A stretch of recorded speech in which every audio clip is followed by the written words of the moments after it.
All right, everybody, how's it going? Final broadcast live from Gillette This is Stadium. unbelievable. We've hit the We end. made it. We almost made it. CLNS Media Patriots draft coverage. I'm Alex Barth. He's Evan Lazar. We're powered by betonline.ag. Visit clnsmedia.com/win. Use the promo code CLNS50. We haven't talked to the people in a while, Evan. The Patriots went almost 100 picks, right, without drafting. Yep. There's They obviously have a couple one of more guys. pick to make. It's coming up in about 10 picks. There's obviously a couple of guys go on their ahead. board Yep. that they're thinking about here at the end of the 7th round, and probably one of their last names that's even on their board at this point as draftable. Maybe even not even with a draftable grade. Maybe they have this guy as an undrafted free agent that they just want to snag at the end of the 7th round to avoid the priority free agency process. For me, though, just to get into some guys that I'd like to see them draft, I'd like to see them try to steal a wide receiver or a tight end here at the end of the draft. Absolutely. Just get me something. Get me a name. Get me some talent here. I think there's some good guys still available. Looking at Stanley Morgan, Anthony Johnson from Buffalo wasn't a guy that I was super high on, but at this point of the draft, those are two names I love. I thought initially, and kind of when I looked at it more, I came to understand and appreciate what Tyree Jackson is. But I think a lot of, and we're seeing it now, as Tyree Jackson falls, that clearly the NFL does not think he is what some fans thought he was. Yeah. I think a lot of the Tyree Jackson hype is based on the fact he was thrown to a really good receiver in Anthony Johnson, sorry. Anthony Johnson is the type of guy. Was a tight end for the Titans? Anthony Johnson, the reason why I wasn't so high on him was because he's not very explosive and he doesn't really do anything when you watch him that's that extraordinary. He's a pretty good route runner. They moved him around a lot, and they had him run a pretty diverse route tree, and it helped him get open. This guy's a mess over here right now. I'm sorry. I'm going to go back and calculate it when we're done for the weekend. Just how many hours we've been on the air. It's got to be at least, 6-7 hours? Yeah, we're killing it. At the tight end position, Dax Raymond out of Utah State. Caleb Wilson out of UCLA are kind of like the biggest names that are still available. Keenan Brown out of Texas State is like an under the radar kind of, sleeper prospect, if you will. Donald Parham out of Stetson, another sleeper prospect, small school guy. This guy is my guy right here in this spot if they don't take a wide receiver. 6'8", absolute monster, big dude, but he can move for a big guy. He's got some athleticism, he's got some speed, he's got some hip flexibility to run some routes. This is a big dude that's he's a tough guy to bring down. He's a wide receiver at 6'8" that can really catch the ball. I think that, there's some guys here that could at least, I'm not saying that they're going to be day one contributors or, big time contributors, but give you some depth and give you some good competition. So the guy, and you mentioned a couple names, but the guys I'm really looking at here is Stanley Morgan, David Sills. Those are the two. Oh yeah, I forgot that David Sills is still on the board. I mean, Sills, I think you want to talk about replacing a tight end. We've talked about a few times throughout the weekend. Replacing a tight end does not mean you bring in a tight end. Yeah. But part of replacing Rob Gronkowski is big bodies in the red zone. Yeah, David Sills certainly gives you that. Yeah, he's a great red zone threat. Right. Great route releases at the line of scrimmage. Good high point guy who can go and battle. He's like J.J. Arcega-Whiteside light. That's kind of how I would compare him.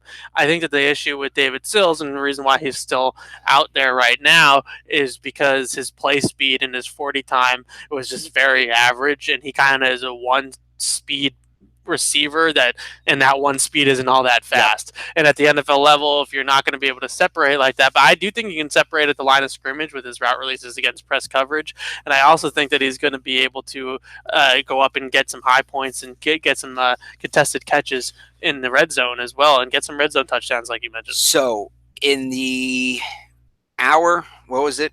A little over an hour. We were off the air. We both did, I think as much as you can do in an hour, pretty extensive research. I happened to look at Byron Cowart. You were looking at Yelda I was making funny for not being Froholt. Yelda Froholt. Nailed it. So, I mean, while we're killing some time here, what'd you learn about Yelda, kind of in short? What have you learned? I actually am a really big fan of what I've watched out of Yelda Froholt. And for the record, he was watching him against Alabama, so that means something. Him against Alabama. You know me, I'm an offensive line junkie. Yeah. This is what gets my not blood just an going. Offensive line junkie. You're very critical, so if he wasn't good, you would say that. Yeah, I think the biggest thing is that I watch him, and the first number one weakness reason why he went in the fourth round and not the second or first round. He doesn't know how to use his hands, and he's not getting anything out of his hands. And as an offensive lineman or a defensive lineman, your hand usage and your hand technique and getting power and winning at leverage points and also getting extension in your arms, that's like 90% of the battle when it comes to power. If you don't use your hands in a one-on-one collision, then and he's always in tight or he's not even using them at all, it's not good. Like that's not gonna. You're not gonna get any power. You're not gonna move anybody off the line of scrimmage with that kind of technique. So that's gonna be the first thing that Dante Scarnecchia, I would imagine, is gonna have to tell this kid and try to work with this kid. But in terms of the lower body, what I really like about him in the pass set, and I know PFF was really high on him with the pass sets, he has a wide, sturdy base, and that's a good starting point for any guard or any center. Got that wide base. It's not easy to run through. He's got some nice quick feet to shuffle and mirror rushers either direction, and he's really good at picking up blitzes and stunts, games, twists, whatever you want to call them, and he's very good at doing that. And Alabama was a pretty gamey, heavy offensive line, ran a lot of twists and stuff like that. Arkansas. And he was Alabama defensive line. Defensive line. Okay, I get what you're saying. And they were he was picking him up pretty easily. He was probably the only. I tweeted this out. He was probably the only guy on that Arkansas offensive line that was holding his own against those Alabama front four. So good news, I think. I want to ask you this, and hello to those watching from Mexico and Brazil. Love to see that. And again, if you guys want to throw questions in the comments, I want to ask you about the footwork because I was kind of looking at you while you were watching this. The footwork that's what stood out to me good from what I saw over your shoulder. Do you think he's somebody that, I mean, not initially, but down the road, is he somebody who they could maybe turn into a 5-spot or at least a 4-spot, take out the center offensive lineman? I actually think that he's actually a 3-spot offensive lineman, including center. So I think those 3 interior spots, to me. Do you think he's somebody who could turn into a 5-spot? No, I think that he's a guard, but I think that at the or center potentially. I think, but the good news is I think his ceiling is starting left guard probably in the Patriots system because he reminds me of the way that he moves in pass sets and the way that he can really move his feet in pass protection a little bit of like a poor man's Joe Thuney. I think Joe Thuney is a better player right now, certainly. Second round pick for Joe Thuney was also a tackle in college, so he has a little bit more athleticism than this guy. But at the same time, I think that really what he is remember, Ted Karras is a very vital part of the depth of that offensive line. Swing guard. Swing guard. He's in a contract year. And I wouldn't be surprised based off of some of the things that other teams have seen. And when he does get those spot starts, if a team pays him a nice contract to either be that swing guard or actually start for them at one of the 3 interior spots. If that's the case, they lose Ted Karras. I think that this guy steps right in and is able to man that swing guard backup interior offensive lineman role. So while you're doing all that, I got a chance to kind of look up some stuff on Byron Cowart, and even though you were making fun of me, I actually went back and watched his high school tape. This guy was the #1 high school recruit in the nation. I mean, he was ahead of Kyler Murray. Saquon Barkley was like the 293rd recruit in 2015. So high school rankings don't mean much, but if you look at him in high school, he's a 250-pound speed rusher. He's flying off the edge. He's flying by people. He's catching up to running backs from behind, and it's high school. But speed is the main factor of his game. Now he gets to Auburn, goes up to 270 pounds. They're playing him as a defensive end. He still looks good, but he didn't have that. He didn't have that burst. His footwork had changed. You could tell he was having trouble adjusting to the body type. And then you look at him in Maryland 2 years later at 290 pounds, and he just does not look comfortable. His footwork's a mess, and you can tell he's having some trouble getting around. So, and he even said, like, putting on the weight, I wonder if putting on the weight was something he wanted to do. He even said that he regretted picking Auburn. He wished he'd picked Florida when he committed to college. I wonder what the Patriots are going to do with him, if they will teach him to play at 290 pounds and turn him into a pass rush defensive tackle, similar to a guy like Adam Butler, or if they'll bring him down. I think 250 is out of the question at this point.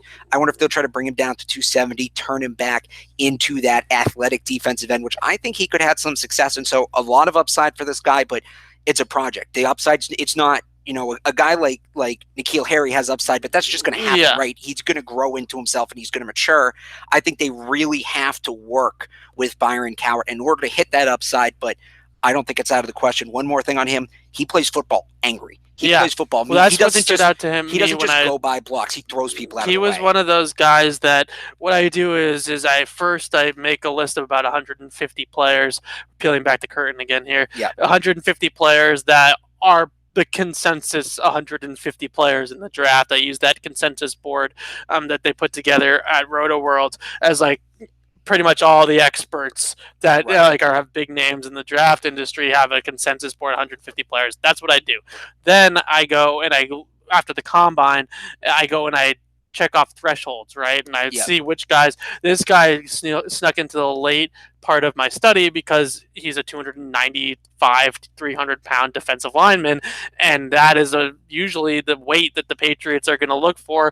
And I knew that he had some power behind his pads from watching some crossover film with other guys on the Maryland defense, namely a couple of guys that are probably not going to get drafted.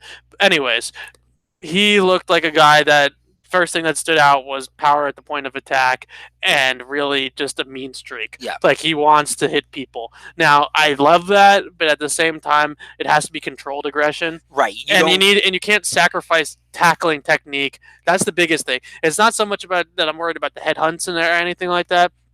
And so you have to kind of control your technique at the same time, because in the NFL, if you're just flying like a missile at guys, which is what he certainly did at times, you're going to lose a lot of the time. You're going to miss a lot of tackles. So just two guys that when they were drafted, we didn't have much to say.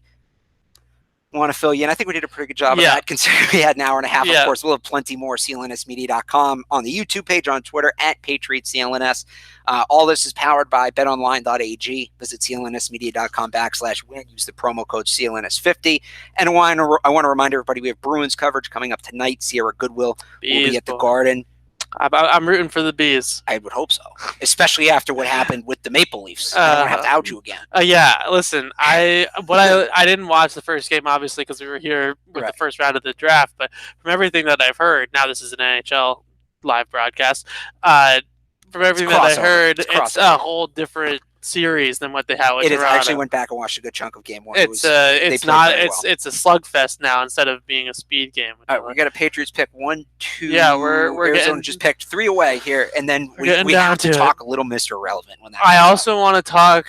Let's see who the Patriots pick. Let's see what these last couple of picks are. But I'll give the folks a few UDFA. So that's what I want to do. Let's use well. These couple picks going up to the Patriots to kind of talk about who you might see here, and then we can get UDFA. Because there's some wide receivers that if they don't get drafted in the next couple of picks, that I could easily see the Patriots trying to get in on UDFA. The names I'm looking at right now: Stanley Morgan Jr., David Sills, Anthony Johnson. Yeah, those are the 3 guys that are standing out for me right now. And they'll probably go with like a corner or something like that. Another just punter. Being honest here. So the other interesting thing, we talked about this off the air, and I said it as a joke, and then I kind of realized maybe there's a little possibility. Yeah, Tyree Jackson. I don't hate it, but I mean, either here or more likely as a UDFA. I think, and I don't want to put any lofty expectations out there, and I know you're going to hate what I'm about to say, but based off of some of the things that I've heard, after the initial reaction, I actually don't hate the Stidham pick, believe it or not. Based on some of the things that I heard, I think that they really like Jarrett Stidham. I'm not saying that they think that he's going to be the successor. I'm not saying they think he's going to be the guy. I'm just saying that I think that they have something potentially here with Jarrett Stidham, and I think that it comes down to maybe some good football acumen. Listen, like I said, this was a guy that a lot of people that I trust that study quarterbacks said that, along with my charting, he was the least accurate quarterback in the class, potentially, besides maybe Tyree Jackson. Yeah. At the same time, and I'm talking about least accurate out of guys that realistic getting drafted. You're not talking about the 3rd string quarterback from William and Mary. Right. And the other thing, no offense to William and Mary. But some of the people also, like Dan Orlovsky, for example, where is it? Dan, ESPN now. He sounds moved. Right. Dan Orlovsky broke down a play or two of Jarrett Stidham's ability to go through a progression and make some good reads from the pocket, and his ability to really read a defense and understand what the defense is showing him and what his offense is giving him as well at the same time. Those are all things that you are going to like to hear as a Patriots fan. I think that certainly there's more upside in Jarrett Stidham than there was in Danny Etling a year ago. Like, this is a guy that I think can really do some things on the football field that Danny Etling simply couldn't. Specifically, the fact that I think that Stidham can probably make all the throws, even if he's throwing the ball all over the yard. He can make every throw. It's just a matter of, containing some of those accuracy issues. All right, we have to address it. Sure. Because it is kind of the elephant in the room with this draft. We all expected tight end, tight end, tight end. Some people said they doubled down. Yeah. They never took one. Yep. There's still one pick left. I mean, who's left? Is it a possibility they entertain it? Yeah, so just looking, Dax Raymond and Caleb Wilson are kind of like the brand names in this draft that everybody that's studied the draft, even, to my level or even more beyond that, like the Lancer Lines and those guys. Yeah. Those are the two guys that all of us know, right? Those are brand names, in my opinion. When you get past that, it's really, the Patriots would be picking a guy that people probably don't know, and maybe even I don't know or didn't study.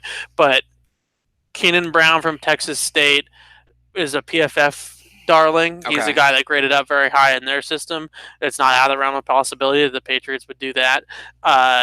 Donald Parham, the guy from Stetson I was telling you about, who's 6'8" and can really move at that size. He's an whoever they get here is going to be prospect.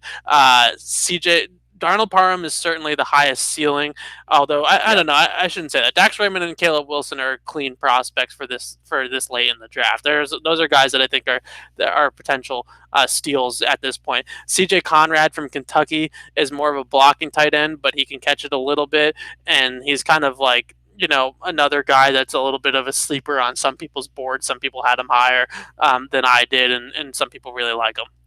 So somebody has an interesting comment here, which is something I've been saying throughout the day. I know I'm in the minority thinking this, but what this draft has told me, the Patriots are showing immense amounts of confidence in Braxton Berrios. And I just want to address it because that comment's there. But Braxton Berrios, and to a lesser extent, Demaryius Thomas, not necessarily confidence in that he's going to be this great player, but just that he'll be available. Yeah. I really do think the Patriots are telling us that they are a lot more confident internally about their wide receiver group than we are externally. I think the wide receiver group they probably feel pretty good about. I think the tight end group. To take a punter in the 5th round. I think the tight end group we're all, a little bit concerned about. Look, they have good depth. They just don't have a clear right. And I think that really what it boils down to with the tight end group.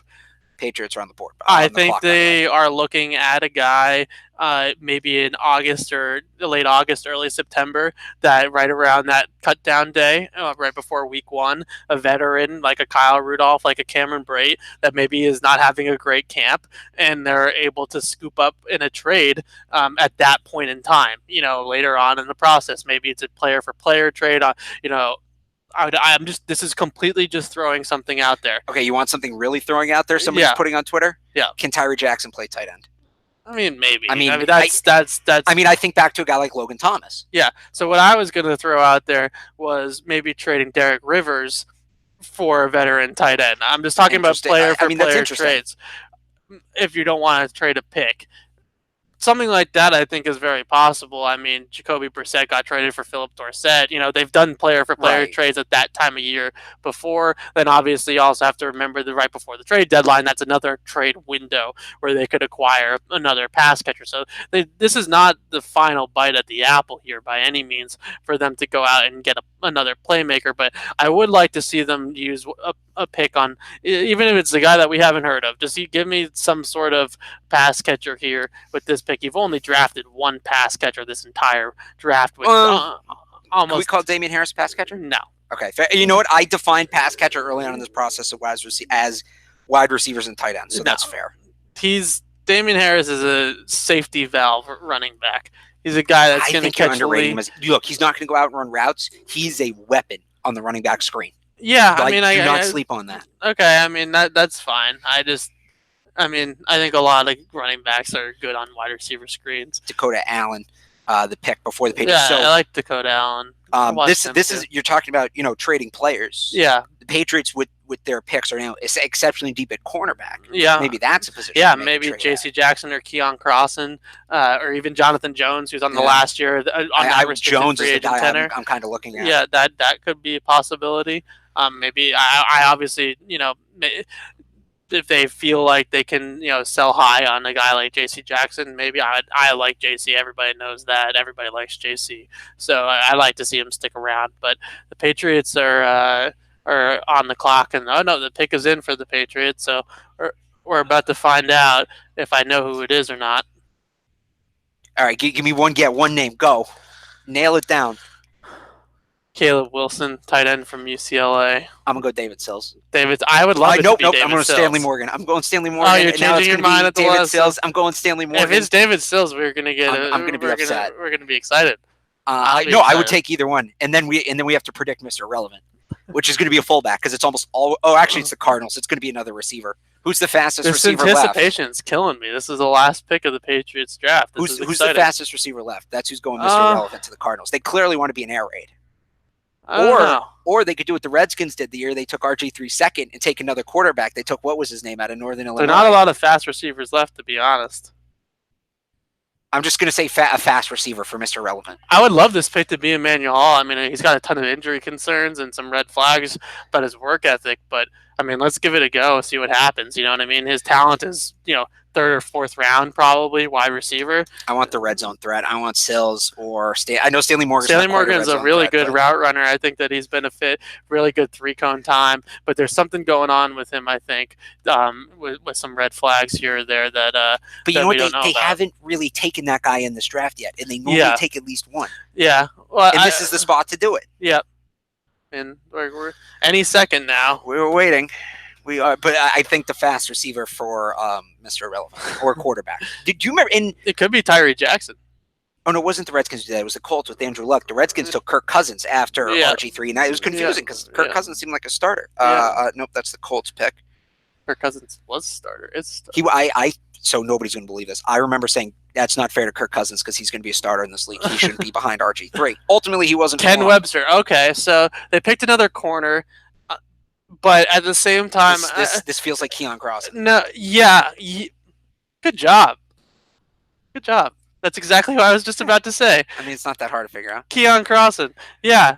So Ken Webster is a guy that really came into Ole Miss early on in his career and played extremely well in 2016, that range.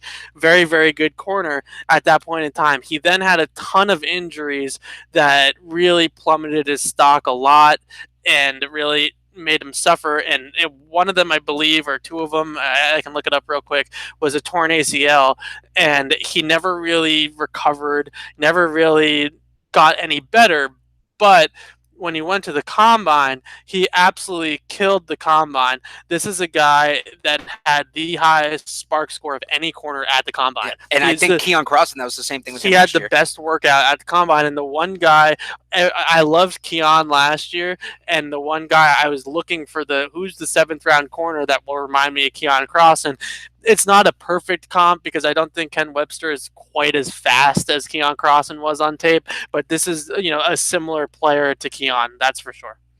4.43 40 6.853 cone. Yeah. All right. So Patriots come in with 12, athletic freak. Patriots come in with 12 draft picks. They make 10.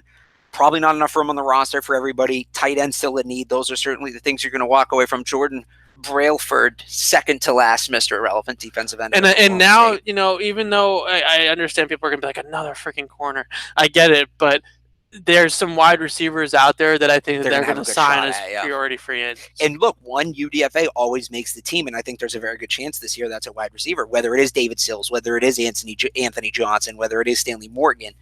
They have a lot of cornerbacks on this roster right now, and I think that's a spot to trade. All right. Kind of before we wrap it up here, because we're going to jump off right after this last pick is made, because we'll talk to Nick Caserio and we'll have all our post-analysis that will be posted on CLNSmedia.com. Give me one word to sum up the 10-man 2019 Patriots draft class. Good start, boring finish. That's 4 words. But yeah, no, that's fair. Like, today was certainly, I don't want to say it was sombering. It brought us back down. We were on such an emotional high coming in here today or leaving last night after the first 5 picks. And some picks to like today, but some, I guess, questionable decisions as well. I think that this whole day is just annoying. That's actually the best way to put it. Yeah, I think that it just we started with such a good bang with the first 5 picks. A wide receiver in the first round. None of us were really expecting that. A good wide receiver. Wide receiver. I mean, maybe we were expecting it, but not that early, and certainly not that player. I think that the main thing is we started off hot and we ended kind of cold, and it kind of became a after Stidham. This really became a Belichick draft. You got your high upside defensive lineman that you like. You got a freaking punter. Oh wait, here we go. They're giving us hints to Mr. Relevant from Hickory, North Carolina. Oh, guess this Mr. Relevant. It's not the Mr. Relevant. Ryan Suckup. Okay. It was right after. I remember saying, this is so. Belichick is having a very conventional by NFL standards draft. This is not Belichickian. He's not making us scratch our heads. Yep. And then he made us pull our hair out. Yep. Absolutely. I mean, that's what you get. The pick is in on Mr. Irrelevant. And then, hey, just awesome job this weekend. Good stuff. Great job. We're not quite done yet, everyone, for... Thank you, everybody, so much. I know we had people watching in Brazil. We had people watching in Poland. We might have had a couple in Denmark. That's now Patriots country. So is... I don't want to butcher it, but the place, the islands that N'Keal Harry is from. Oh yeah, I don't remember. But I want to thank everybody so much for watching all weekend. We'll have more coverage coming out, and then we'll have you covered for OTAs. Make sure you follow at Patriots CLNS on Twitter and continue to check up on the website. Seriously, we do this because we want to keep you guys informed. I'm looking at the numbers. If the numbers had fallen too low at any point, we would have stopped doing it. They never did. So we really appreciate everything you guys did watching. We hope you stick with us for more pass coverage. We hope you stick with CLNS. We got Red Sox, Bruins, and Celtics as well. So again, we really appreciate you guys sticking with us all weekend. We appreciate the questions. They were awesome. We appreciate you putting up with my voice, which is now at this point more or less gone. Yeah. Mike Giardi actually brought up a good point earlier today when we got here, is that we should have had throat lozenges or something. But let's see here. Waiting on Mr. Irrelevant, and then we will sign off to go talk to Nick Caserio. Let's see. They have somebody announce who's announcing it. This is nuts. This is I love the whole concept of Mr. Irrelevant. And let's just be glad right now the draft isn't 12 rounds anymore. Although it would probably be over 4 days if we're being honest. But let's see here. Oh, they are just hanging on with this one. But all right, who are you? Well, we're ready. Who are you most surprised is still on the board? Well, I know there's a couple names, but I think Emmanuel Hall, but I think Emmanuel Hall is still on the board for reasons. Well, we're actually 2 guys. Emmanuel Hall and Gerald Willis from Miami are falling for reasons that fell. Now, yeah, you're right. Unless the Cardinals pick one of them. That's true. Are I don't understand. Those are 2 guys. Gerald Willis is a day 2 pick if everything's clean about him. He's a 3rd round guy, maybe a 4th round guy at the worst. Emmanuel Hall is, probably a mid round guy too at the worst. If he, if everything checks out good with him, Emmanuel Hall is a receiver that a lot of people that really, really, really liked, guy that a lot of people were very high on. So to see him still on the board, I would love the Patriots to sign him. What's the risk as a priority free agent? Even if he has some off-field concerns, as long as they're not anything, too bad, like illegal or anything like that, Right. All right, so Caleb Wilson is Mr. It's a tight end. Go figure. That's so perfect. It really is. Yeah. On that note, yeah, Caleb Wilson, Mr. Relevant, the Patriots. It's one less tight end for the Patriots to sign as the UDFA. So good. All right, we're gonna go take care of all the post-draft analysis here from Gillette. Again, you can find it all on CLNSmedia.com, on the YouTube page, on Twitter at PatriotCLNS. You can follow Evan at Easy Lazar on Twitter. I am at Real Alex Barth on Twitter. Again, we really appreciate you guys following along this whole time. We do it because of you. And we'll talk to you in a couple weeks for OTAs. Thanks, everybody, for watching, and enjoy the rest of your weekend.